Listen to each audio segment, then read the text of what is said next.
네, 안녕하세요. 송관입니다. 제가 올해부터 빌라 투자 무료 상담을 진행을 한다고 말씀드렸었죠.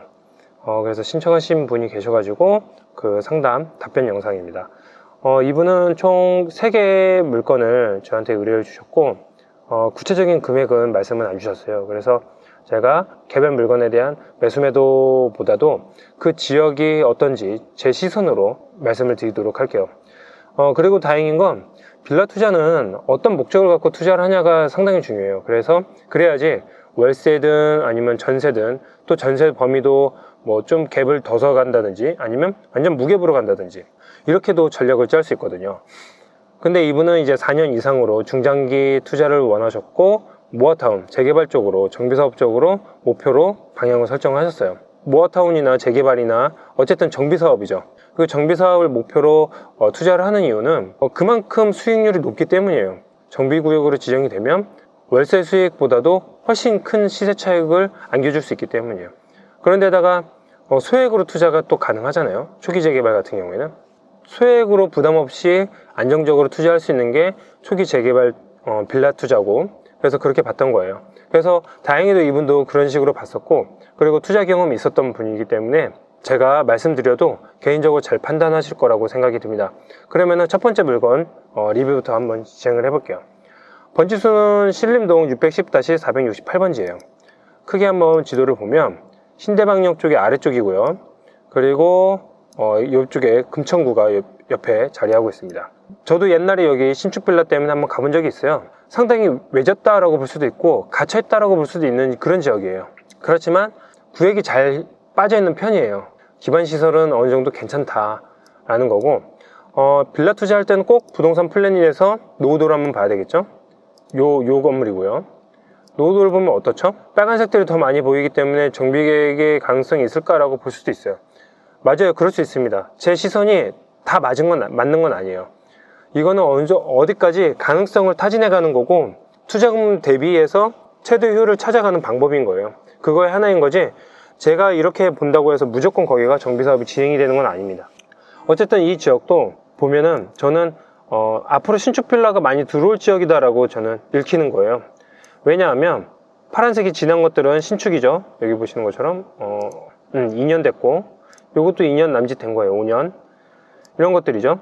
그리고 이렇게 네모칸이 점선이 되어 있는 거는 신축 행위가 지금 진행되고 있다라고 들었거든요. 신축 행위가 진행이 되는 거고, 여기도 지금 멸실이 된 거고요. 한번 볼까요? 여기 보시면 멸실이 되어 있죠.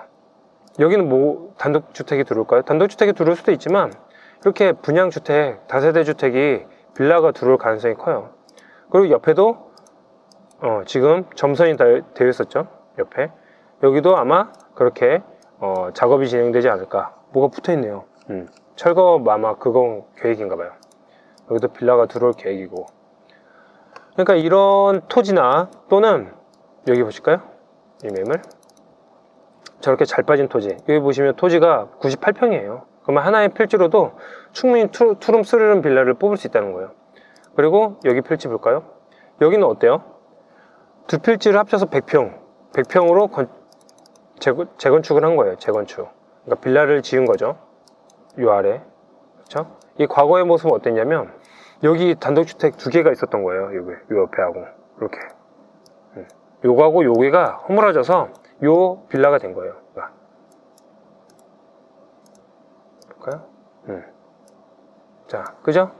요거하고 요 2개가 허물어져서 나중에는 이러한 단독주택들도 허물어져서 빌라가 될 가능성이 높아요.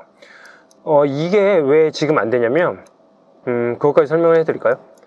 이게 왜 지금 허물어지지 않았냐, 요거는 단독주택이었잖아요. 단층 세를 줘봤자 뭐 지하에 하나 들어가거나 2층에 하나 들어가거나 1층은 주인 살거나 그 정도 뿐이에요. 근데 요거는 아마 5가구 정도 들어갈 거예요. 5가구. 그러면 이거보다도 이게 오히려 공간에 대한 수익률이 더 높은 거예요. 그렇기 때문에 매도도 잘 안 하려고 할 거고, 이거보다도 오히려 더 매매가도 높게 나올 거예요. 왜냐면 그만큼 임대 수익이 나오니까 공간이. 그래서 이거는 지금 빌라 짓는데 적당하지 않다 아직, 가격 협상에서. 그래서 이런 것들이 수익률이 아무래도 적고 하기 때문에, 이런 빌라들이 단층 빌라가요. 그렇기 때문에 아마 가격 협상이 더 저렴하게 더 잘 나와서 이렇게 업자들이 신축 빌라 짓는데 필요한 땅이 됐다. 그렇게 가격 매매가 이루어졌다라고 볼 수 있는 거죠. 그래서 이런 동네에서 보면 이렇게 단층이나 2층처럼 단독주택 같은 경우에는 업자들이 많이 달라붙을 거예요. 말씀드린 것처럼 빌라 짓기 좋으니까. 그렇지만 요런 다가구 단독주택 같은 경우에는 조금 비싸게 더 나오니까 타산이 맞추기가 쉽지 않다라는 거예요. 새가 잘 나오니까, 그럴만한 공간들이 많으니까. 이런 것들 그런 차이점이 있는 거예요. 그래서 이런 동네는 아직도 단독주택들이 군데군데 있죠. 그리고 이런 것들도 단독주택이고, 경험이 없는 분들은 노후도 높은 빌라들이 있으니까 여기 재개발 되겠다 라고 볼 수도 있어요. 그렇지만 그렇지 않을 가능성도 많아요. 또 서울 시내에서 50년 넘어도 재개발 안 된 빌라들도 많거든요. 이 초원빌라가 지금 볼까요? 초원빌라가 몇 년 됐는지 33년이네요. 그러면 자칫하면 이 썩은 빌라가 계속 50년 되도록 썩을 수도 있다는 거예요. 이럴 수 있죠. 모아타운 같은 경우에는 노후도 절반만 되면, 50%만 충족이 되면 재개발이 진행이 된다라고. 그것도 맞아요. 그렇지만 단독주택 갖고 있는 분들 경우에는 모아타운이든 신속통합이든 뭐든 간에 마땅치 않을 수 있어요. 오히려 이 단독주택에서 세 받아먹는 게 자기한테 더 이득인데요. 노후에 더 편하고 걱정할 거 없고 소득 들어오고. 근데 아파트 하나 받아봐요.